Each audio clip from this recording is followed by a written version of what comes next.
खुले मंच पर नितिन गडकरी के बयान से हाहाकार मच गया है।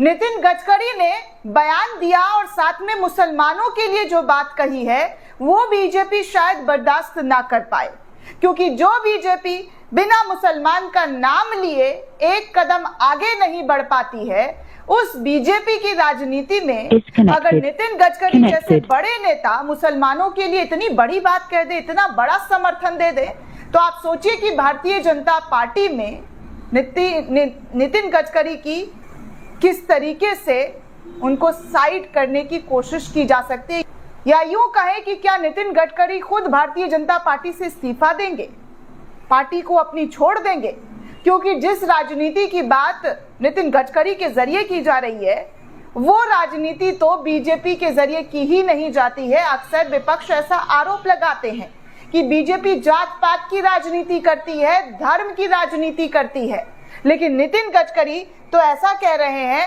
जैसे कि वो बीजेपी से एकदम अलग सोच और अलग राह पर जाते हुए नजर आ रहे हैं। क्या नितिन गडकरी अपनी पार्टी में रहकर वो सब देखकर असंतुष्ट है जो इस वक्त देश के हालात बयां कर रहे हैं, जिस तरीके की चीजें देश के अंदर हो रही है? क्या नितिन गडकरी अपने बयान से अपनी आवाज उठाकर बीजेपी को एक चेतावनी देना चाह रहे हैं?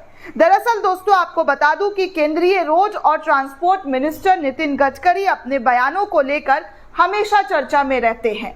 नागपुर में उन्होंने शनिवार को एक कार्यक्रम के दौरान जो कहा वो इस वक्त सोशल मीडिया पर काफी तेजी से वायरल हो रहा है। उन्होंने साफ साफ लफ्जों में कहा कि जो करेगा जात की बात उसको मारूंगा कसकर लात। ये नितिन गडकरी के बयान है दोस्तों।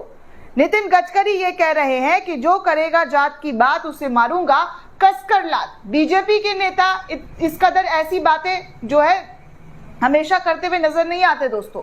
हमेशा जात पात धर्म की राजनीति में ही उलझे रहते हैं और लोगों को भी उलझाने का काम करते हैं। आप सभी को पता है कि भारतीय जनता पार्टी पर कैसे कैसे आरोप उनके नेताओं पर लगते रहते हैं। प्रधानमंत्री से लेकर बड़े बड़े मंत्रियों पर यह आरोप लगते हैं कि बीजेपी जात पात की राजनीति करती है। राहुल गांधी अक्सर खुलकर ये बात करते हुए नजर आते हैं। विपक्ष के कई नेता ये खुलकर नजर आते हैं बोलते हुए। अभी तो इससे पहले नीतीश कुमार ने उर्दू, जो योगी आदित्यनाथ उर्दू को कठमुल्लापन की ओर धकेलने की बात कर रहे थे, शब्द बस शुरुआत करने की बात की थी तो वो कठमुल्लापन की ओर जा रहा था। तो उसके बाद नीतीश कुमार ने बिहार में उर्दू को लागू कर दिया, कंपलसरी कर दिया कर्मचारियों को बोलने के लिए, सिखाने के लिए। और अब नितिन गडकरी, जी हाँ, नीतीश के बाद नितिन गडकरी की बातें एकदम अलग नजर आ रही है और वो कह रहे हैं कि जो करेगा जाति की बात उसको मारूंगा कसकर लात। गडकरी ने एक अल्पसंख्यक स्थान दीक्षांत समारोह में कहा कि मैं धर्म और जाति की बातें सार्वजनिक रूप से नहीं करता। समाज सेवा सबसे ऊपर है, चाहे चुनाव हार जाऊं या मंत्री पद मेरी चली जाए। अपने सिद्धांत पर अटल रहूंगा, मंत्री पद नहीं मिला तो मैं मर नहीं जाऊंगा। ऐसे शब्दों का इस्तेमाल नितिन गडकरी के जरिए कही गई है कि हम किसी भी जाति या धर्म के आधार पर भेदभाव नहीं करते हैं। मैं चाहे चुनाव हार जाऊं या मंत्री पद चला जाए, अपने सिद्धांतों पर मैं हमेशा अटल रहूंगा और खड़ा रहूंगा। दोस्तों, आपको बता दूं कि गडकरी ने यह भी कहा है कि हम कभी भी जाति या धर्म के आधार पर भेदभाव नहीं करते हैं। मैं राजनीति में हूं और यहाँ कई तरीके की बातें होती है, लेकिन मैंने अपने तरीके से काम करने का फैसला कर लिया है और मैं हमेशा अपने तरीके से ही काम करता हुआ नजर आऊंगा। मुझे इस बात की चिंता नहीं कि मुझे कौन वोट देगा कौन नहीं देगा। उन्होंने कहा कि मेरे दोस्तों ने कहा कि सार्वजनिक जीवन में रहते हुए तुम्हें ऐसा नहीं बोलना चाहिए, लेकिन मैंने जीवन में इसी सिद्धांत पर चलने का निश्चय किया है। चुनाव हारने या मंत्री पद ना मिलने पर मैं थोड़े ना मर जाऊंगा। गडकरी ने यह भी कहा कि उन्होंने एमएलसी रहते हुए एक इंजीनियरिंग कॉलेज में की अनुमति अंजुमन-ए इस्लाम संस्थान नागपुर को ट्रांसफर कर दी थी। उन्हें लगा कि मुस्लिम समुदाय को इसकी सबसे ज्यादा जरूरत है। उन्होंने ये भी कहा कि अगर मुस्लिम समुदाय में ज्यादा से ज्यादा इंजीनियर, आईपीएस और आईएएस अफसर बनेंगे तो सबका विकास होगा। ये नितिन गडकरी कह रहे हैं दोस्तों। जहां पर आईएएस आईपीएस में मुसलमानों की ज्यादा नाम आ जाती है तो उसे जिहाद से कनेक्ट कर दिया जाता है। कुछ चैनलों के जरिए जिहाद कहकर उस जो है आईएएस आईपीएस जिहाद इस तरीके का नाम दे दिया जाता है। और ऐसे में नितिन गडकरी ये कह रहे हैं कि मुस्लिम समुदाय के लोगों को ज्यादा से ज्यादा आईएएस आईपीएस इंजीनियर डॉक्टर बनने का अवसर जो है वो मिलना चाहिए और वो समाज में सबसे अच्छा काम करेंगे, सबसे ज्यादा योगदान करेंगे।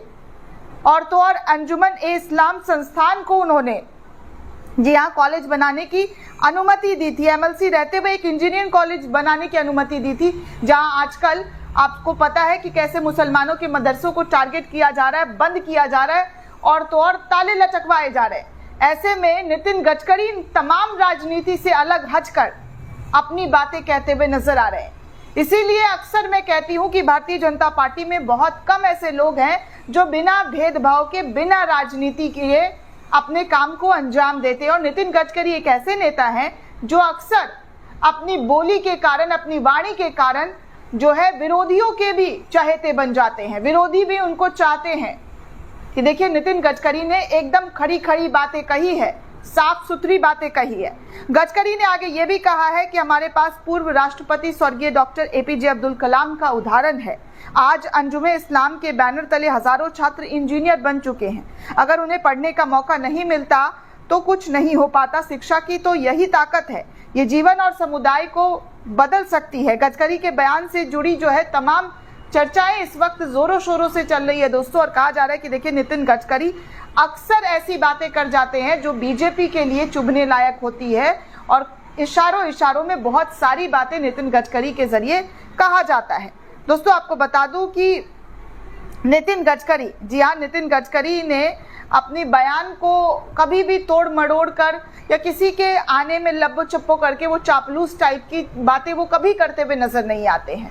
और ऐसे में जब नितिन गडकरी ने इस तरीके का बयान दिया, मुसलमानों का सपोर्ट करने की बात कही, समर्थन करने की बात की, तो ये नितिन गडकरी को उन तमाम नेताओं से अलग बनाता है जो आज की राजनीति में हर वक्त हिंदू मुसलमान की राजनीति ठूसने में लगे रहते हैं।